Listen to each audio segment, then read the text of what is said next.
welcome Charles Dickens, the 19th century's answer to Stan Lee. Today we are here to talk about my most famous story, A Christmas Carol, which I later revised for Hollywood as the Muppet Christmas Carol. We have quite a show for you with a heavily populated program planned. So let's get right to it and introduce the main cast. What do you say? Absolutely. Go All right, here we go. First, playing long-suffering bookkeeper Bob Cratchit.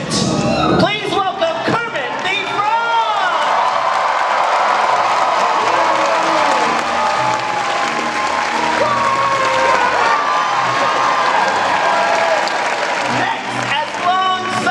Bob Cratchit's even longer suffering wife, Emily Cratchit. Give her the welcome she deserves, Miss Piggy!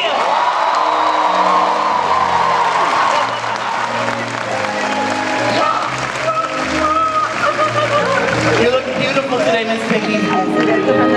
Now, as the Cratchit's short but nobly suffering son, Tiny Tim, please welcome Robin!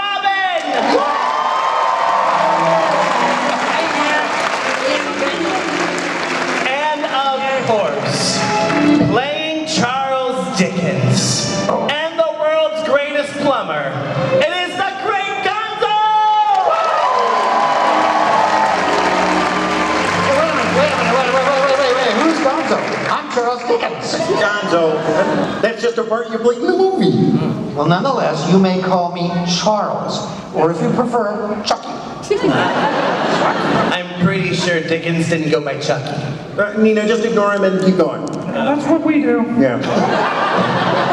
All right, Kermit, we'll start with you. Now, this really is your very first time playing a super dramatic role. Excuse me, but why are you starting with him? Have you ever noticed they always start with a frog? I'm sorry, Miss Piggy. Well, yeah, it's okay, Nina. You can start with Miss Piggy. It's fine. Okay, let's start over. Okay, Miss Piggy. You can't start with me. Why not? I'm not speaking to you. That's why.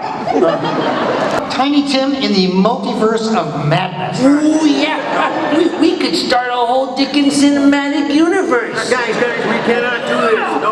No. We can do anything we want. I'm public domain. Oliver twisted in the Temple of Infinity. Now that we've settled that, I think we're done for now. Friends, I think we're done for now. And while we get ready for the next part of this presentation, here are some of the performances that didn't quite make the final cut of the Muppet Christmas Carol. Oh my gosh, the bloopers. Roll the clip. First up, he is the chairman of the board at the Jim Henson Company and an award-winning director, producer, writer, and puppeteer, whose many credits include Earth to Ned on Disney+, Farscape, Muppet Treasure Island, Muppets Tonight, and Dinosaurs. Please help me welcome the director of the Muppet Christmas Carol, Brian Henson.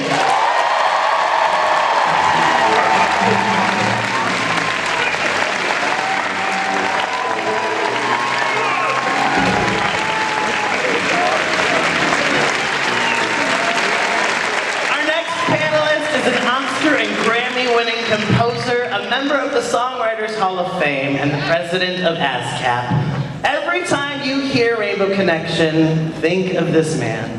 He has composed the Grammy-nominated songs from the film we're celebrating today and has a long history of collaborating with the Muppets. It's truly an honor to welcome the legendary Paul Williams.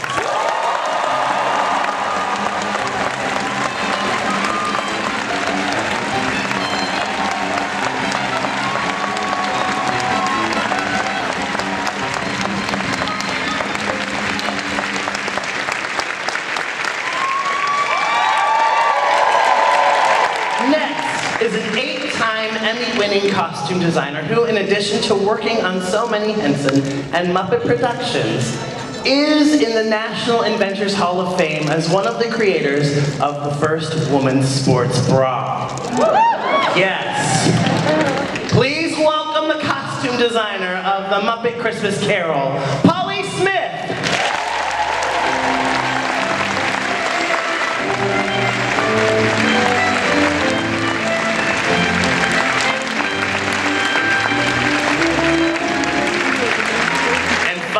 We saved him for last because we wanted to give him a little bit of time to catch his breath. Since 1976, he's been one of the core Muppet performers. But D23 fans may be more than intrigued to know that his first Disney association began in 1961 when he appeared as an extra in The Parent Trap. He performs Dr. Bunsen Honeydew, Zoot, Beauregard, Waldorf, and of course, the Great Gonzo. Please welcome Dave Gold!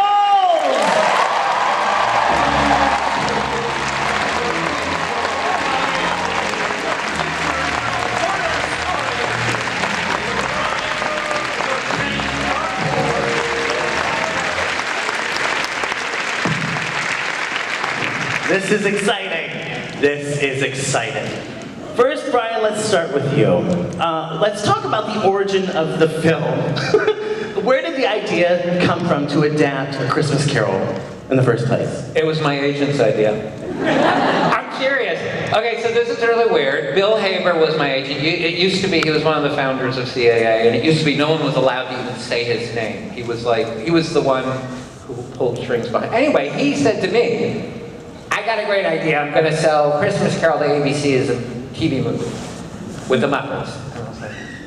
And I went away and I thought, it's the most produced story ever. So I was really worried about it. And then but he kind of had already sold it. Like literally, ABC then called and said, Christmas Carol with the Muppets is the most fantastic idea. Can you bring the pitch in? And I was like, okay. I hadn't even decided that I wanted to do it. And I got talking with Jerry Jewell, who was the head writer on the Muppet Show, wrote the Muppet movie, and was the Muppet writer. And so Jerry said, oh, well, I love the book. Let me just read it again. And we sort of stalled ABC while Jerry read it again, and I read it again. And Jerry said, this is the most fantastic book ever, and I really think we should do it. And I said, whoa. We're going to be up a lot of competition. I said, the story's been adapted so brilliantly so many times, but Jerry really loved it, so we said okay. And then Jerry wrote the first draft, and there was all sorts of. You can ask me more questions later, but then after the first draft, because of course zillions of very cool things happened, but after the first draft, and again my agent Bill Haber, he'll be so mad at me. He's still one of my best friends. But he then slipped it to Jeffrey Katzenberg, and Disney didn't own ABC at that point, but they were very close. And in fact, I was making Dinosaurs at the time, which was with ABC and Disney, and they weren't one company, but they were very, very close. So Bill slipped it to Jeffrey Katzenberg, who then calls and says, I read this script for ABC, it's fantastic. I'm stealing it from ABC, I want it as a movie. And my agent said, the great news is, it was going to be a $3 million TV special. I got $5 million for the movie, and I was like, I cannot make it for $5 million. Not a chance. So then there was a little more that went on. But that was actually the origin, but us falling in love with it was, my head of development was Alex Rockwell at the time, but it was Jerry Jewell, Alex, and myself just falling in love with it and realizing, oh, this is really something very different that we can do with the Muppets. Because my dad sort of felt like he did the Muppet movie, Great Muppet Caper, Muppets Take Manhattan, and he really didn't know where to go next with a Muppet movie. And then, of course, having him no longer with us, and now we don't even have him thinking, well, what are we going to do next with the Muppets? We were really scared and careful, and what we realized by really embracing Christmas Carol and really creating a whole new world that wasn't our world, but has the Muppets in it and has the actors, that we could do something very fresh and different, and then we really fell in love with it. Dickens scholars say this is probably the most faithful version of A Christmas Carol. Right? No, you're laughing, but it is absolutely true. In Britain, where the film is very, very popular, it's often voted the best Christmas Carol and the most faithful adaptation.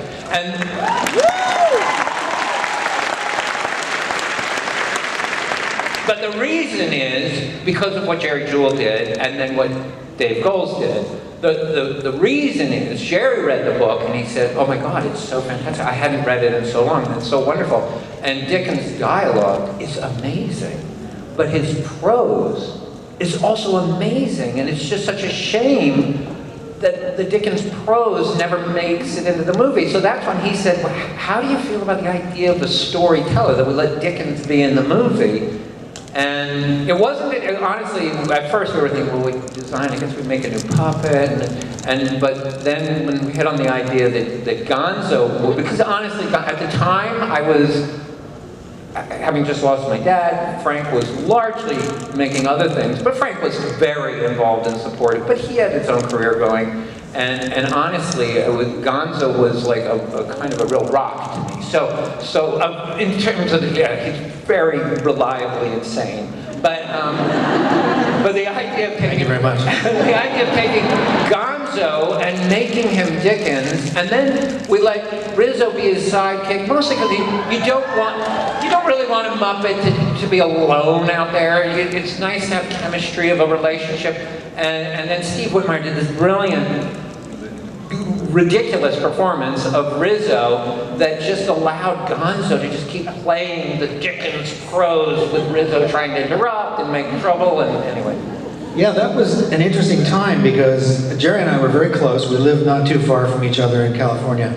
And so he knew me very well, and somehow he had known all the changes I was going through. And I think instinctively, Jerry always worked from the right side of his brain. He didn't want to know too much about what he was doing, but he felt that I could bring something to Gonzo in terms of the wisdom and the soulfulness of the Dickensian prose. And that narrative voice. So it was a chance to do that, and I felt it was right, and I was so happy to do it. So felt so lucky. And for so many fans, we get to see Gonzo at the center of this film. And so how did that really take this for you as the person who provides Gonzo's spirit and soul? Well, that didn't feel too different because he's always in the middle of everything anyway. So, in a good way. But that didn't feel too different, and so I was happy to do it. But I love the other dimension that it added to his character, because he sort of started out as an outsider, and then he became an enthusiast, and this was a third phase where he was soulful, and I really loved that chance. And these are all in his toolbox now. These are things that we can use when we use Gonzo. Now, Paul, how did you get involved with the film? Brian gave me a job. And that was a big deal at the time, because I have to tell you that, first of all, I've never been more at home than working with the Muppets. I mean, it's just, I have felt in my DNA, there's part of me that just, I was a fan long before I started working with the Muppets. I mean, I go back to your dad with Ed Sullivan and on the road with my band. We'd be watching Sesame Street, and it was like family. And we also got our little life lessons on Sesame Street. We were learning how to be adults from the Muppets, when I was trying to grow up, which took a little while. The interesting thing about the Muppet Christmas Carol is that right shortly before, about 1949, I had a major life change. I quit drinking and quit drugging. And so, thank you very much. The world's a safer place. But so I had a spiritual awakening. All of a sudden, I went from the cravings and the career that I thought I had been basically gone for about 10 years. It's like, it wasn't even know who I am. It was like, don't you know who I used to think I was? It was when I was kind of removed from that amazing career that I'd had, was basically gone.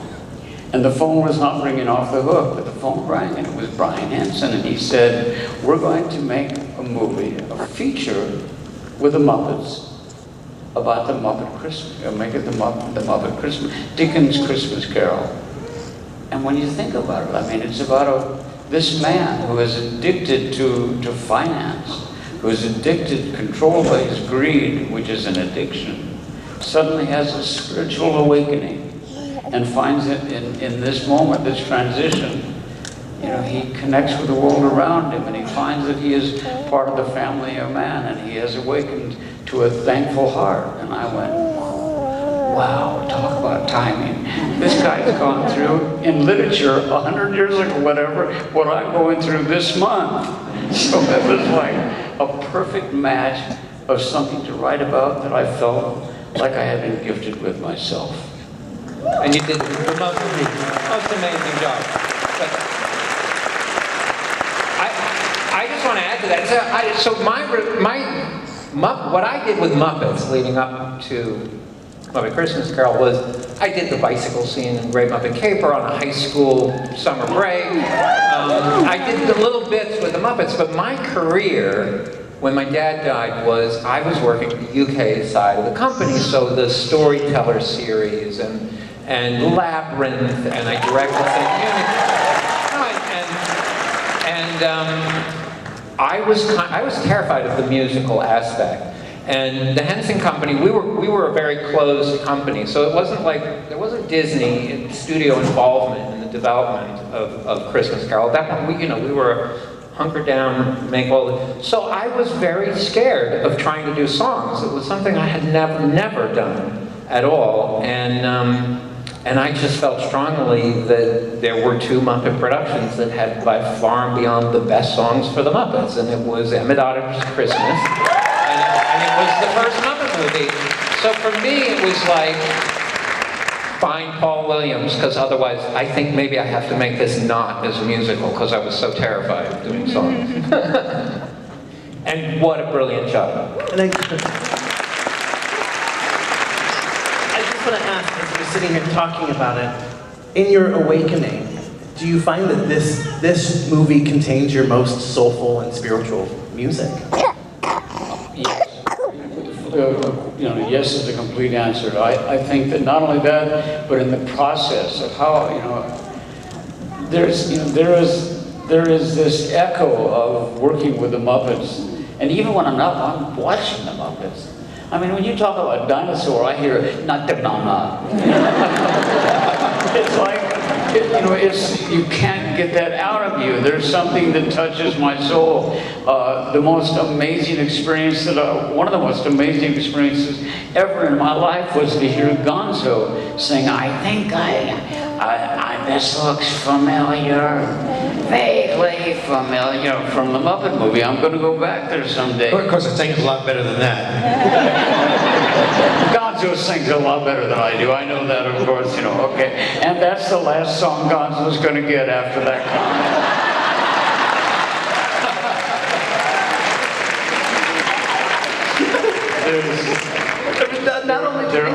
There are Muppet characters that, first of all, I don't think of any of the Muppet characters as, if I'm having a conversation with Dave and Gonzo and your dad and Kermit and myself, there were 5 of us in the conversation, because Jim was so loving and so kind, and if he didn't like something, if you wrote something, anyway, Brian, if he doesn't like something, right away, it's like, really,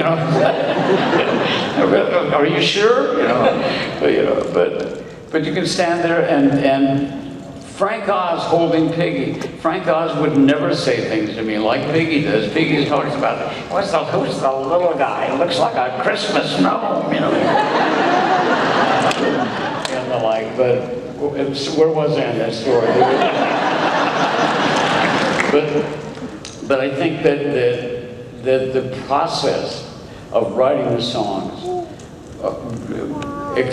there was a whole new approach to the way that I wrote based on my own sobriety. I'm 32 years sober, and what? I get up in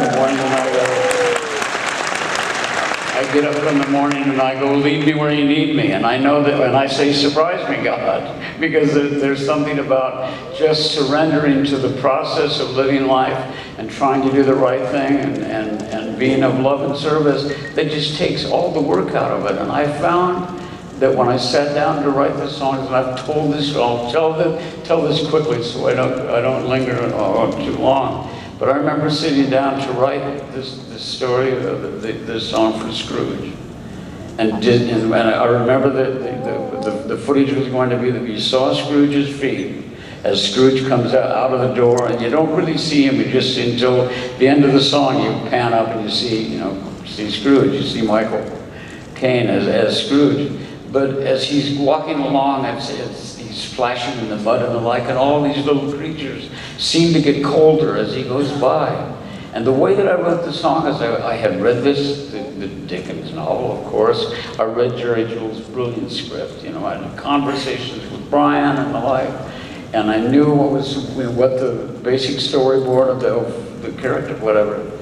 But I went out and I sat down in a park with a little tape recorder, and I basically said, Big Amigo, creative force, whoever's up there that would like to participate in this, I'm going to write this song, you know what it's about, let me know when you have an idea. And I picked up a Lawrence Block Bloody History, and I started reading. And I read about 3 pages, and I put it down, and I went, okay. So Scrooge is what comes out, boom, boom, he's walking. Boom, boom, boom, boom, boom, boom, boom, boom, boom. So he's walking. When a cold wind blows, it chills you to the bone. But there's nothing in nature that freezes your heart like years of being alone. Oh my God, you guys are good. Come on, keep it up. And I think that I had been thinking about it a long time, and I think the power, the creative power in all of us sitting here is in our unconscious. At its most undiluted, at its most absolute, it is ego-free, and you get out of the way and you go, well, come on and let the ideas come. And it's spectacular. It paints you with indifference like a lady paints with rouge. And the worst of the worst, and that most hated accursed, is the one that they call Scrooge. Oh, there goes Mr. Humbug, there goes Mr. Grimm. If they gave a prize for being mean, the winner would be him. What the hell, where did that come from? It's just, but I put my name on it, words and music by Paul Williams,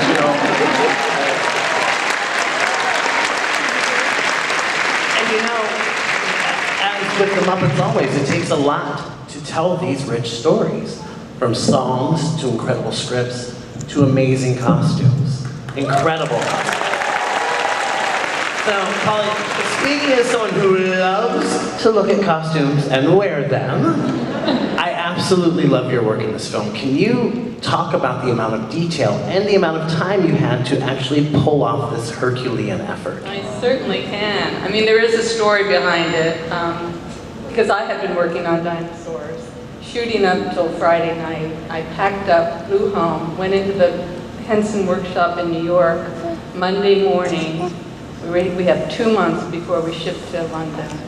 And I had no sketches, I had nothing. I'd been working round the clock on dinosaurs. I'd made a costume for, I think it was Gonzo and Rizzo for the pitch. Right. So we had talked about the period, so I sort of knew the period. So I walk into the workshop, and God bless, the head of the workshop had hired a whole staff for me, and they're all sitting there. It's like birds in a nest. What do you do?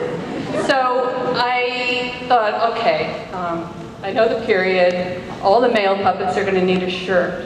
So I photocopied for my costume research thing a shirt pattern, and I said, okay, everybody start making shirts, pulling fabrics out of the drawers. That bought me maybe a day or two, So then I started photocopying actual costumes from, the clothing, and assigning them to characters. So then they would at least have patterns to work on. So that's why the detail is so pure, because they were actually working from the real thing. And like the shirt pattern, I had coat patterns and pants patterns and everything. So they weren't having to interpret my sketches. They were like, you're making this. And while they were doing that, I ran around New York, because I didn't have time to send out a shopper to swatch fabrics, so I could do little swatches. I just went out and bought 2 yards of everything. Because out of that, you'll have enough to make any puppet costumes. And then I started swatching the research. And so then they would know what they had to make. And then finally, when everybody was busy, then I could concentrate on the few things that did need a sketch. That, like Statler and Waldorf and their sort of ghosty things, and the other ghost, the Christmas Past, and in Michael Caine's costumes. So I did eventually get to do some sketches, but I was flying by the seat of my pants that whole time. I would take I always had something in my hands. If I was talking to anybody, I was also hemming the edge of a cravat. Or I actually took handfuls of coats home at night because I had a really good buttonhole around my machine at home. Because I just couldn't relax. There just wasn't time to relax. And then I went to London, and we were still making things. Puppet costumes were still coming in, but then I had to concentrate on the people. Although I really made it hard on you, because I'm pretty sure the very first day of shooting was a crowded town square with Scrooge in it too. And all these extras. Yeah, I had basically the biggest scene. everybody. So I was a nervous wreck. And it was my first movie for myself. I'd worked on all the other Muppet movies, but not as the designer. So I really wanted to do a good job. And what a fabulous job! I think we absolutely nailed it. I think. It was coming off of Christmas Carol that everybody sort of said, I never appreciated the potential for Muppets in costumes. Yeah. I mean, we hadn't really explored that much, so Polly worked with, the production designer was Val Strazovic, amazing production designer who had done a TV movie with my dad called Dog City, and he loved using forced perspective and all things, and he was just an amazing old-fashioned production designer, but I think he was the first one to articulate it, even though I kind of knew what we were doing. I think he really distilled it by saying, Brian, I think every single image in this movie, you need to see the conflict of Dickens and Henson.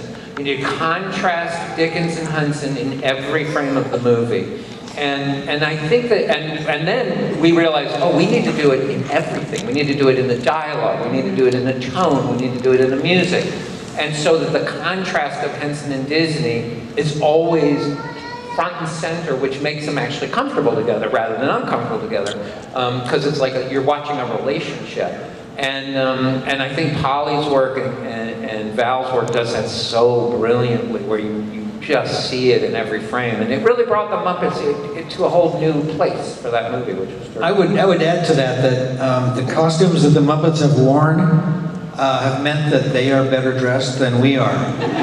Always have been. The Muppets have real pockets in their costumes. They have real lining in their jackets. And there's so much fidelity, and it really hit me the first time I saw the Muppets in a museum exhibition. It was in Los Angeles, and they were in glass cases, and these things that we use, that we think of as tools, like a carpenter might think of as hammer, are really fine art. And they're so beautiful, and beautifully dressed, and of course beautifully made. We have the very best people in the world making the Muppets. They are utterly dedicated people.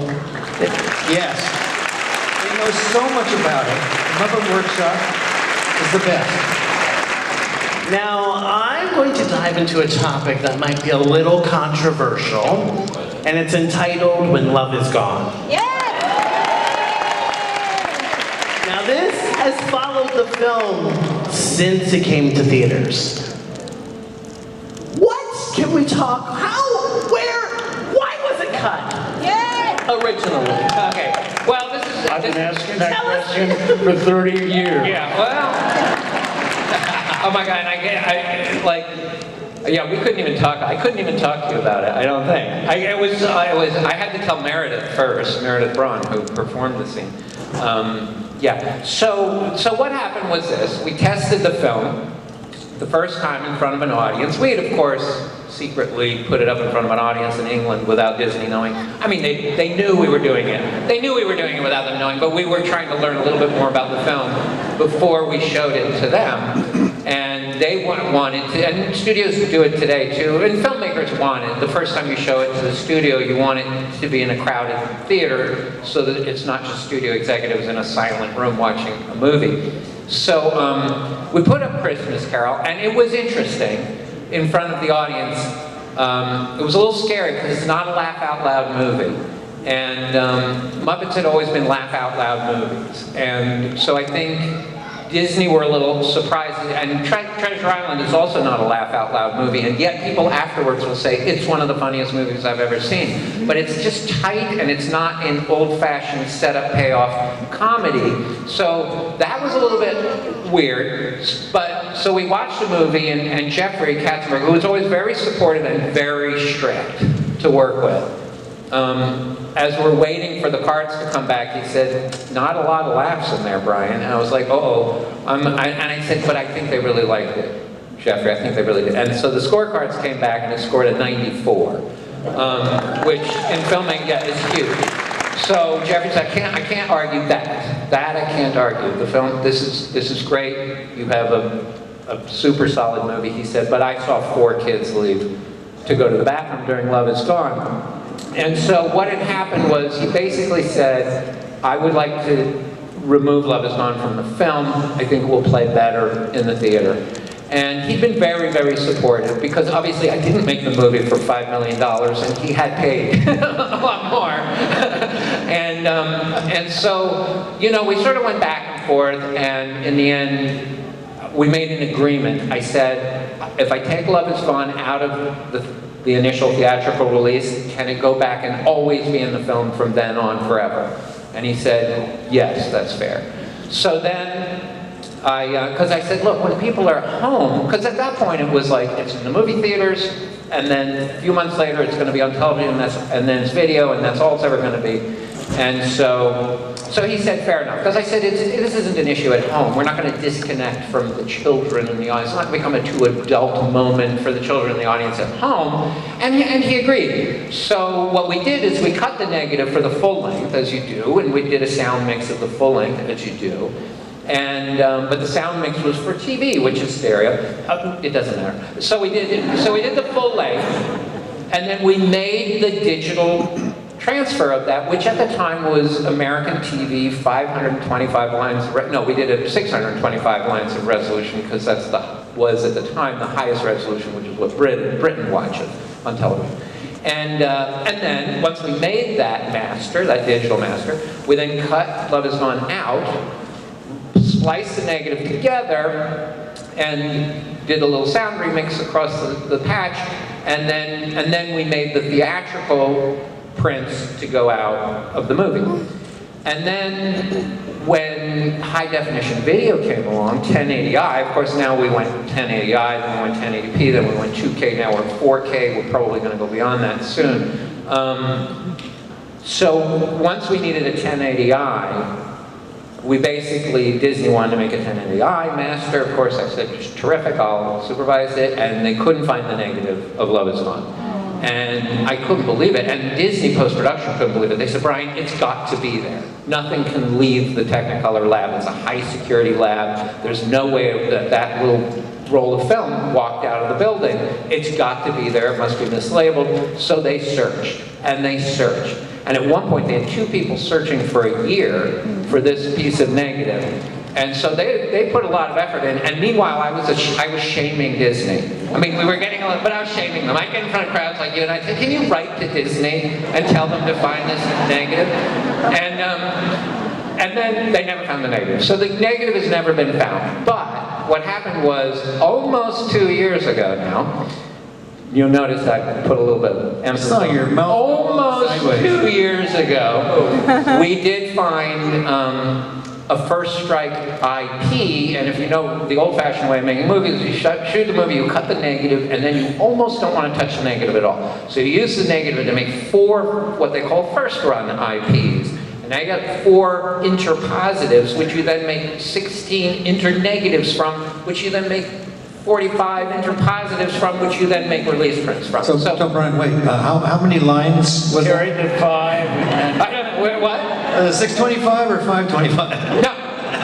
Yeah, okay, no, I'm on the interpositive. Okay. So what we did was we found that reel with the song back in as a first strike IP. So it's just as good as the negative, really. So now the film has been put back together, and it will be coming out very soon.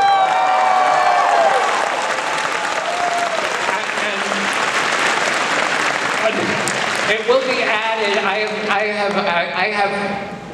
I'm pretty sure I have this right. The Disney Plus, I believe under added extras, will have what it will be called the full-length version as of December 11th. Which is just in time to be the 30th. It's about the 30th anniversary of the theatrical release. It might actually be did we have a December 11th release? It was something close to that actually, originally. So it's coming back. Love Is Gone is coming back. But that was this long story. Keep going. Nobody ever found the negative. Anybody can find that negative, I'll pay you. Well, so D23 is all about surprises. That's your first that we will have When Love Is Gone back on Disney Plus. Now, Such a fabulous song. it's such a fabulous song that It's so beautiful what Paul did, because it's a love song, but it's about when love is gone. It's just a wonderful ballad. So achingly. I mean, beautiful. Well, I think we should hear it now, don't you? So many fans love When Love Is Gone, and we wanted to do something special to celebrate it. And we have a very special guest here to perform it for you today. Please welcome Disney legend herself, the voice of Ariel, the amazing Joey Benson.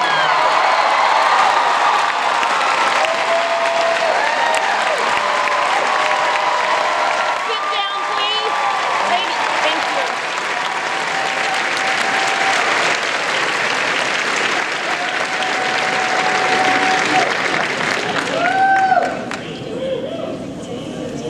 Hello, friends. Okay. Surprise! Can I just say that I feel your pain about having a song cut from a film? Because, can I just say that Jeffrey Katzenberg almost cut part of your world for me? So, because a child dropped their popcorn bucket. So, for you guys, it was kids had to go potty, and for me, it was a popcorn bucket with a very fastidious little 4-year-old picking up every kernel.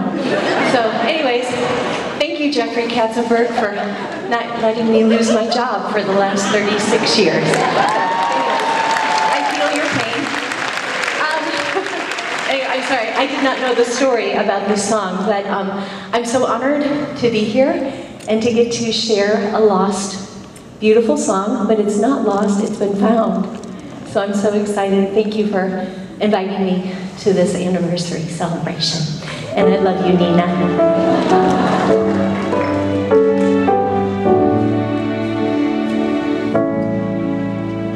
There was a time when I was sure that you and I were truly one, that our future was forever and would never come undone, that we came so close to being close, and though you cared for me, there's distance in your eyes tonight, so we're not meant to be. The love is gone, the love is gone, the sweetest dream that you have ever known. The love is gone, the love is gone.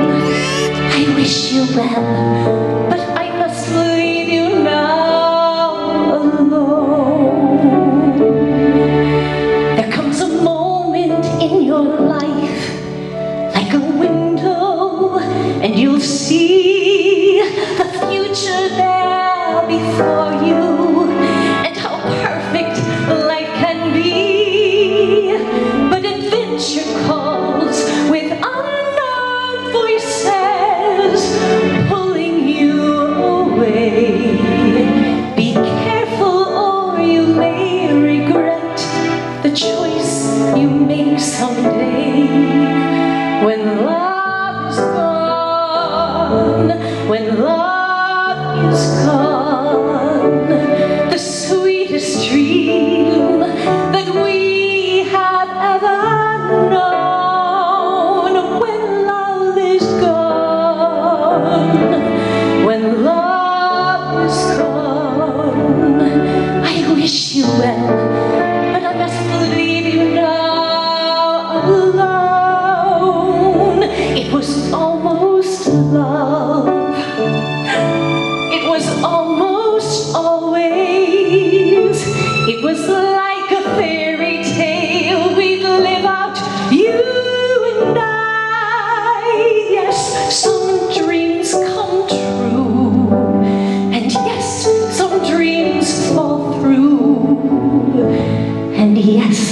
the time has come for us to say goodbye.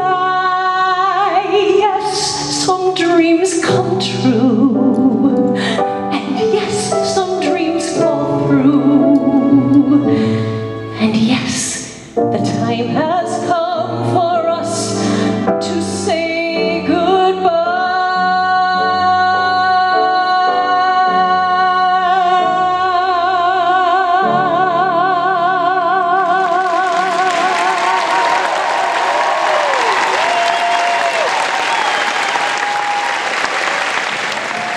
Please put your hands together for Disney legend Jodie Benson!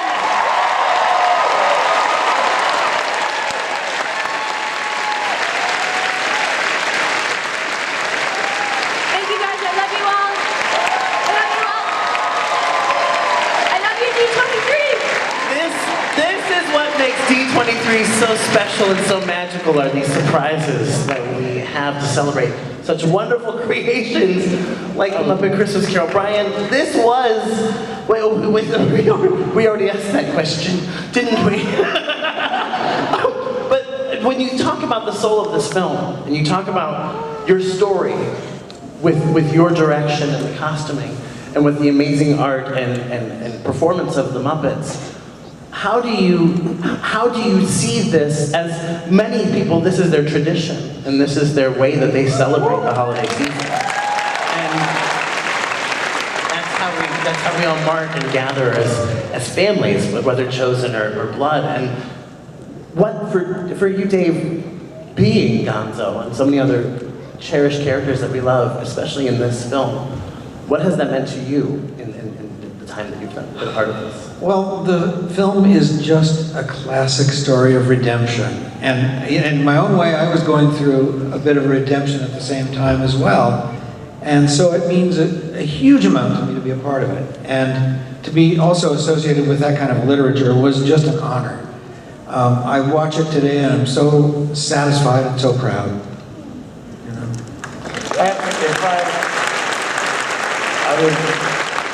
I would love to say one thing about the film that I think is magnificent and is magical and was a brilliant choice, is to have Gonzo and Rizzo narrate the film, because what you got an amalgamation of the two worlds in those two characters, and in the opposite from both, from Gonzo and from Rizzo. You got something, you know what the audience is expected to do, which is to jump in to accept, the Muppet characters as actors playing these characters. You get to experience illustrated before you on the screen by Rizzo and by Gonzo. You see the two of them, and Gonzo becomes, he's the Jimmy Stewart of the movie in a way. He's sort of, he carries us through it, and it was a brilliant device. And I don't know if it was your idea or Jerry's or who, but I have to tell you, it's magnificent. And to make up for what I said, anytime I will fly on my own dime around the world to have Gonzo sing one of my songs. Well, to sort of follow on what you said, the whole dance between fantasy and truth and reality and humor and pathos is so delicate. And one of the things that Brian said to me during the shooting, or actually prior to the shooting, was that the use of humor in this piece could catch people off guard. And that if you were feeling a lot of emotion and holding it in, and then something funny happened, you would release a laugh and then you start crying.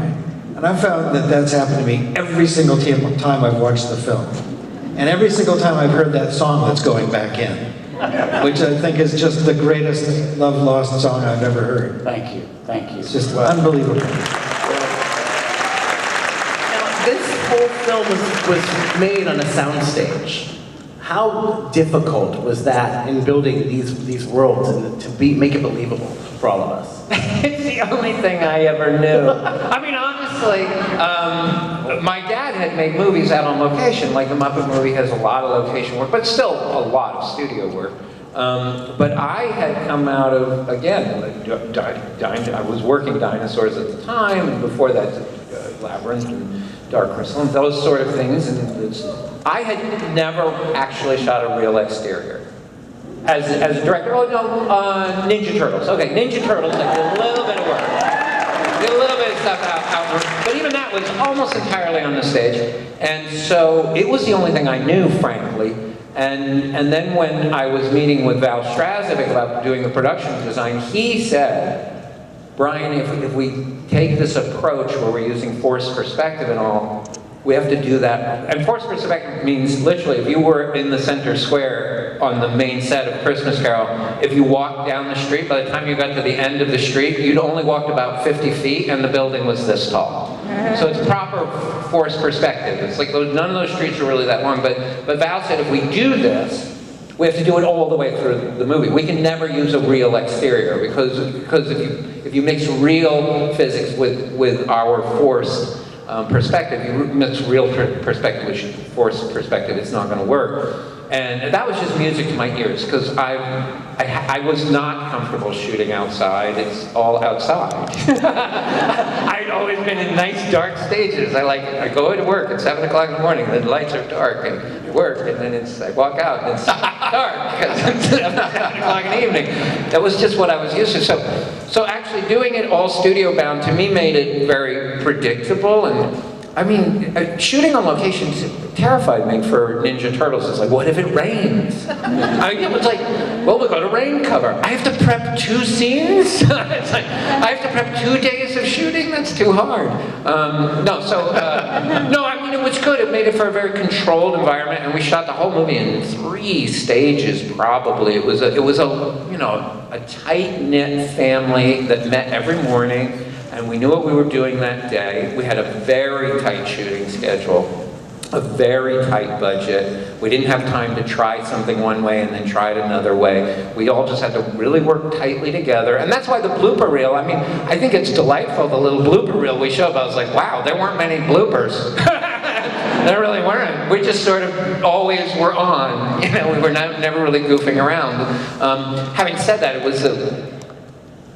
was a beautiful experience for me because my father was gone. Nobody knew if a Muppet movie could be made without my father. Me first and foremost. None of us knew if it could be done. Oh, that's so sweet. but thank you. But so I would go to work, and we were all just a family. And I'd say, I don't know if we can make this work. I'm hoping we can do this, but I don't know if it's going to work. Does anybody have any ideas? Does anybody want to tell me, help me, please help me? And that's what everybody did every day. There was no politics on our set. There was nobody touchy. Michael Caine was not demanding. Everybody was patient. Everybody was tolerant. Everybody worked together. It was wonderful. Let's talk. I would say too, just one little insert, that the production design was like a character in a film. It created this world that the whole thing lived in, and we couldn't have gone outside. There would have been nothing that would possibly have worked. It was just absolutely perfect. The wonderful Val Strazovic, who passed the died, what, 3 years ago? 2 years ago? Val, when did he pass? I don't know exactly, but Val has gone. He was quite old when we made the movie. What an amazing production designer. Yeah. Let's talk about, and you mentioned, but let's really talk about Michael Caine and the brilliance of Michael Caine in this film. From song to costume, Michael Caine acting opposite some of the greatest actors of all time, Kermit. Well, somebody once said that acting is at its best is listening. And if you're watching the scene with Ian, when Bill is singing When Love Is Gone, and you watch his performance, being forced to come face to face with all of this loss in his life and how it's changed his life, it's one of the most brilliant performances I've ever seen in my life. I mean, it's just absolutely heartbreaking, you know. And there was one. I will share one quick embarrassing moment with you of walking into the recording studio the first day when Michael was there, and I said, Michael, it's great to meet you, Paul Williams. And he said, are you out of your mind? We spent an entire weekend together at the White Elephant in London. And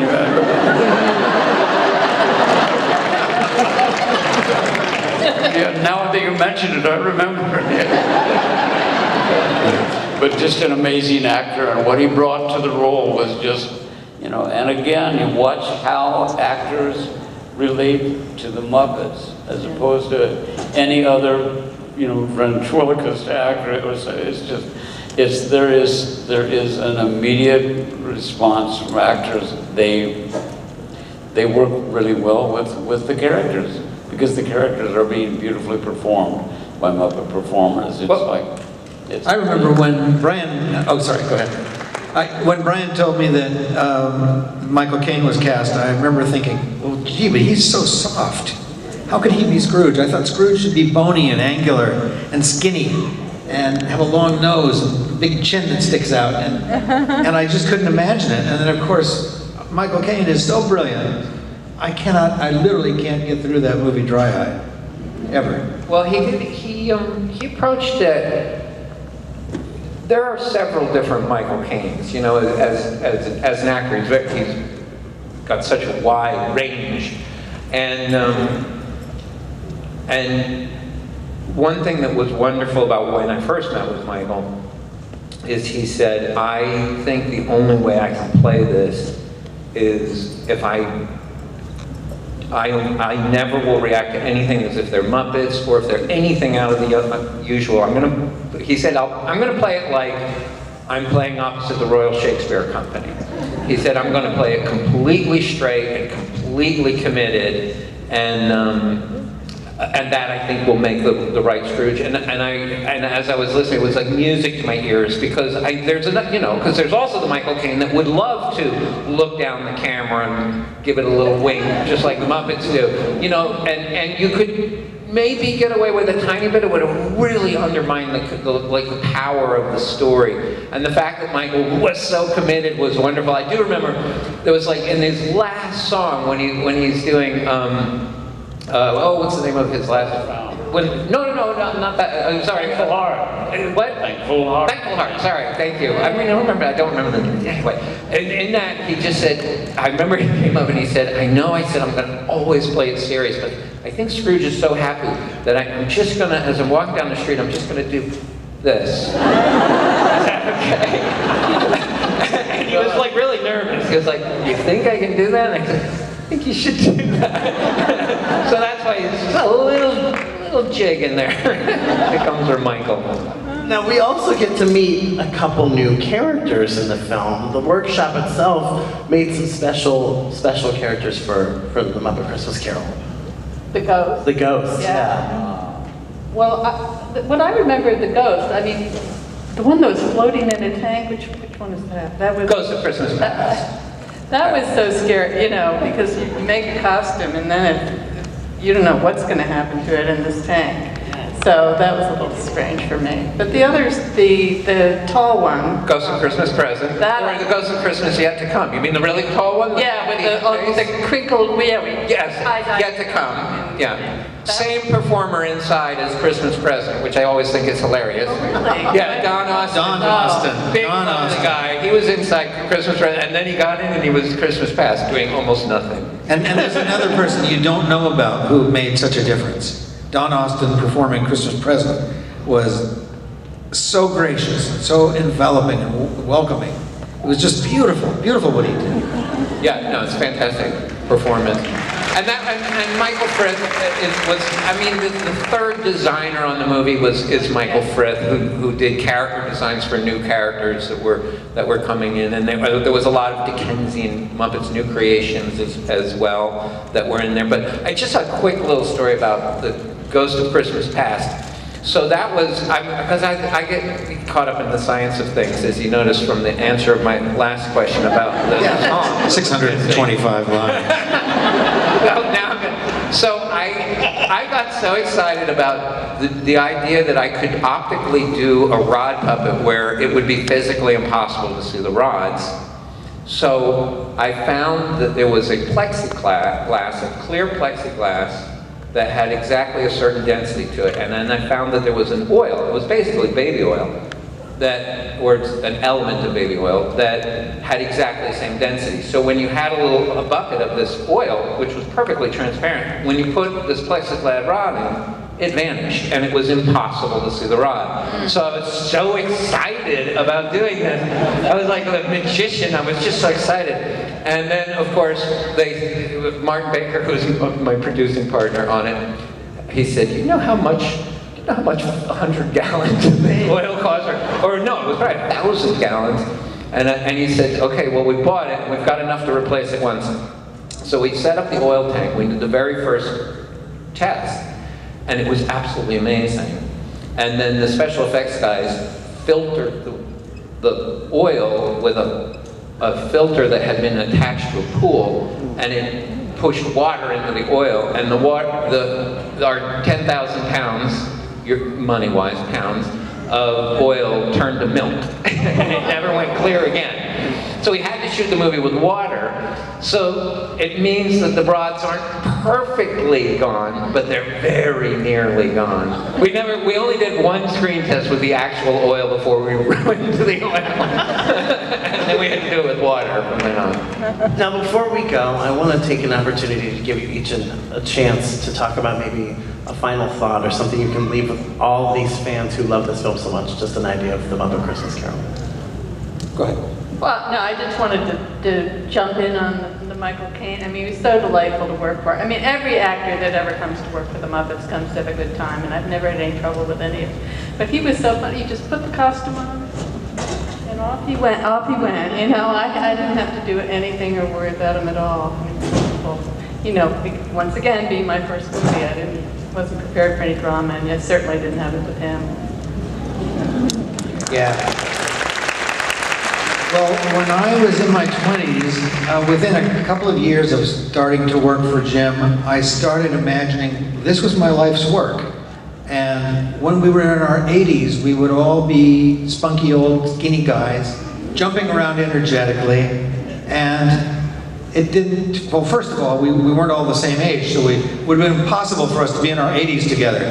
But I just thought we would just go on forever. And then the great Don Saleen, who was one of the wonderful, wonderful Muppet makers, passed away.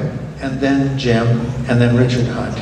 And then we made this movie. And it was surreal to be there without them. And to try to carry the work forward. Like Brian said, none of us knew if we could do this without Jim. But luckily, most of the team was there. Jerry and Jewel had a huge part in this. And we were able to carry on and do a wonderful, wonderful heartfelt story that really celebrated the spirit of giving that it was characteristic of Jim. We all knew him as an incredibly generous person, kind, high-spirited, just the way we want the world to be. And so, in a way, for me, anyway, this was making a movie about the way we want the world to be.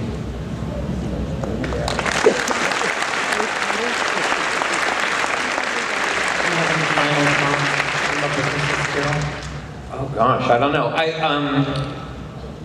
Yeah, obviously it's a very important film to me. We'll talk about the resolution. And it was talk about the resolution. Well, it is interesting because I was pushing the film stock 2 stops, which was concerning to Disney post-production. But no, honestly, it was the lowest budget Muppet movie ever made. I mean, it was slightly higher budget than Muppet the movie, but that's because it was made so many years later. If you present day, it was the smallest Muppet movie ever made. And it was a monumental task for everybody who worked on it. But mostly I want to say thank you, Great Britain, for making it a favorite film for them. It's often been voted the most popular Christmas movie in Great Britain. And thank you, all you fans in America who kept it alive. I mean, 30-year-old movies usually don't get watched. And you guys keep watching it, and thank you so much for making it, keeping it so successful and alive, and thank you. Thank you.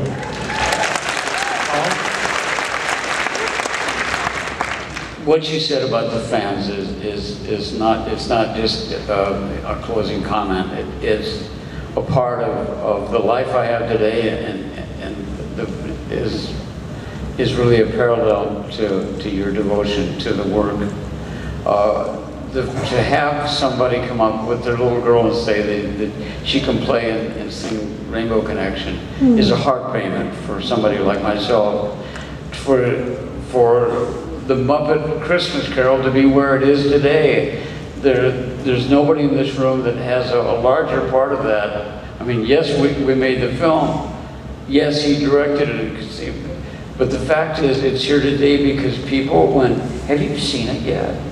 No, I didn't go there. Well, you got to see this. And every time you fall in love with a piece of celluloid or with zeros and ones, whatever the rate of it and whatever the future, when you fall in love with a motion picture that isn't getting the kind of attention that you think it deserves, and you turn to another person and you say, you know what? You've got to see this. And you sit down and you watch the movie and you kind of watch them at the same time, and you get that feeling that you just introduced a friend to another great friend. When you do that, you make a difference in our lives, and I will never, ever forget that.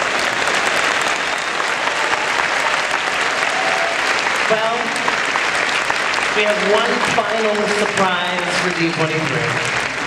But first, please help me thank our incredible special guest, Jody Benson. And of course, our wonderful panel, Dave Gold, Polly Smith, Mr. Brian Henson, and of course, the legendary Paul Williams.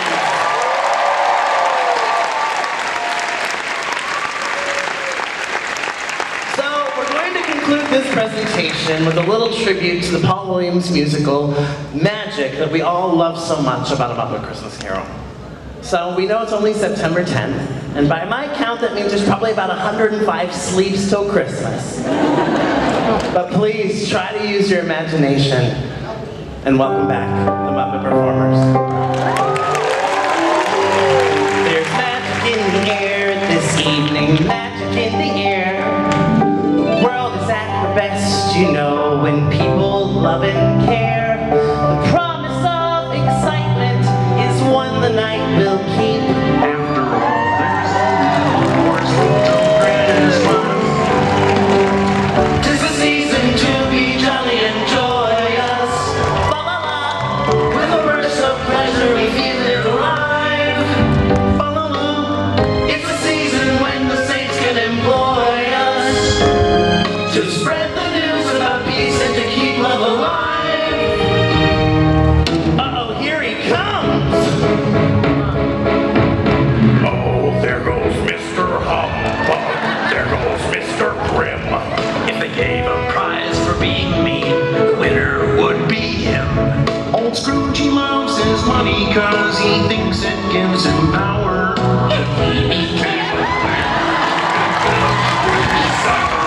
Even the vegetables don't like him! There goes Mr. Outrage. There goes Mr. Sneer. He has no time for friends or fun. His anger makes that clear. Don't ask him for a favor 'cause his nastiness increases. No crust of bread for those in need. No cheeses for us pieces!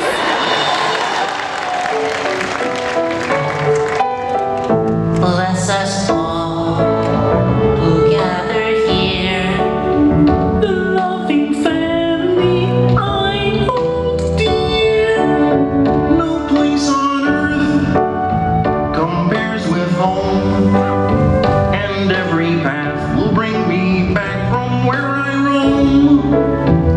Bless us all, that as we live, we always comfort and forgive. We reach for you, and we stand tall, and in our prayers and dreams we ask you bless us all. Friends, are you ready? With a thankful heart, with endless joy, with a glowing family, every girl and boy will be nephew and niece to me. Bring love, hope, and peace to me. Yes, and every night will end, and every day will start with a grateful prayer and a thankful heart. With an open smile and with open doors, I will bid you welcome. What is mine is yours, with glass raised to toast your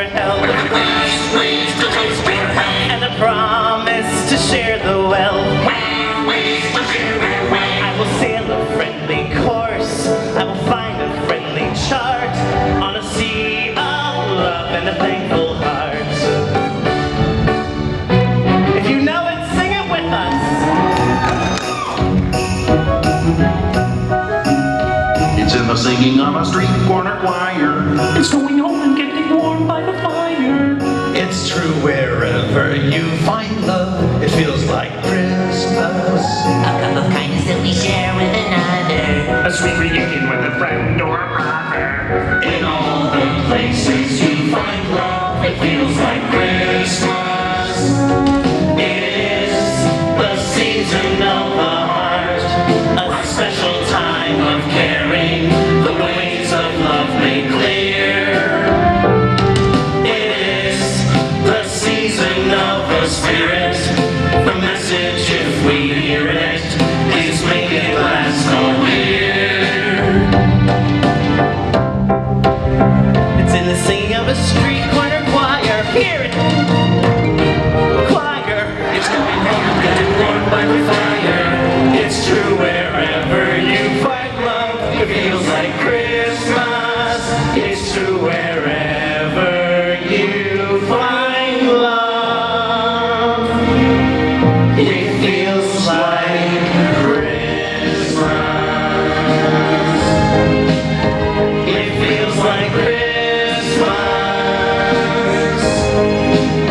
It feels like Christmas. It feels like Christmas.